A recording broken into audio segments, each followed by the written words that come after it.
Good afternoon, everyone. My name is Carolina Gotardo, and I'm the director of JRS Australia. I'm here at our center, JRS Center in Westmead, and I'm here with this beautiful wall that was a wall painted by one of the asylum-seeking women that used to come to the center before the COVID situation. So it's a very special place for us because it's decorated in the way people wanted it to be decorated. Sadly, with the coronavirus situation, what has been happening for people seeking asylum is absolutely devastating. So a lot of the people that we serve that had jobs in the casual sector have lost their jobs or have their hours seriously reduced, and sadly they have been excluded from all federal government support, so JobKeeper and Job Seeker. And it means that many of our clients are struggling to bring food to the table for their families and their children, and in a pretty dire situation, facing destitution. So, for instance, right now we are providing food to more than 850 people per week, and it has been an enormous logistic operation. And we are providing emergency relief to people for basic issues, for instance, to buy life-saving medication or to deal with the arrears of several weeks and months without being able to pay rent because they are facing homelessness.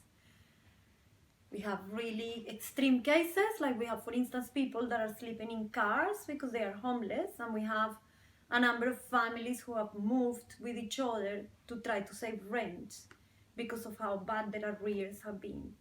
We also have some parents struggling to buy basic medication, like even Ventolin for the asthma of their children, and us having to make those payments so that they can have this access to basic medication.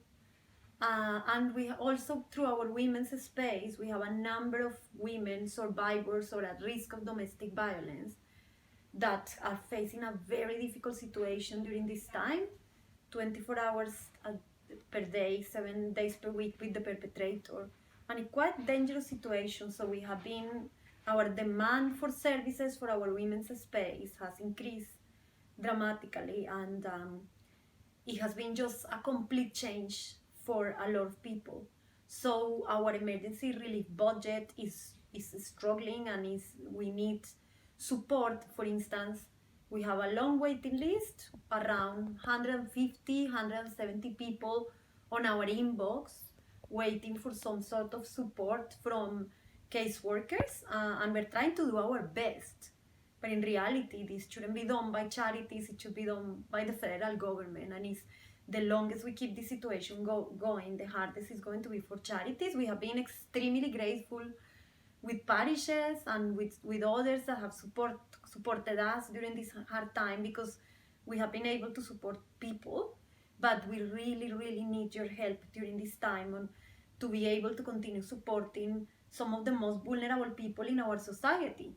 It's really hard to think that a rich country like Australia, that has actually responded to coronavirus in a very positive way and has supported most members of society, has left a large chunk of people completely behind, and falling through the cracks, struggling to even find enough food to eat on a daily basis. And this includes children struggling to go to school, parents struggling to bring enough for the children, and this is something that shouldn't be happening. And this is why today, and we are asking this community and this parish to help JRS, and mainly to help the people that we're serving, for that basic survival that we're trying to provide. Any sort of financial contribution that you make is going to make a big difference to the lives of the most excluded people in our community right now. And we cannot, these things don't only happen overseas, they are happening right now, right here in our country and in our community. And it will be we will be extremely grateful if you could help us with any sort of financial contribution. It doesn't matter how big or small, it still makes a big difference to the people that we serve, to the women, men, and children that we serve, and to the work of JRS. So thank you very much for your attention today, and yeah, we look forward to hearing from you. And there are details for how you could help this important work during a time of crisis. Thank you so much.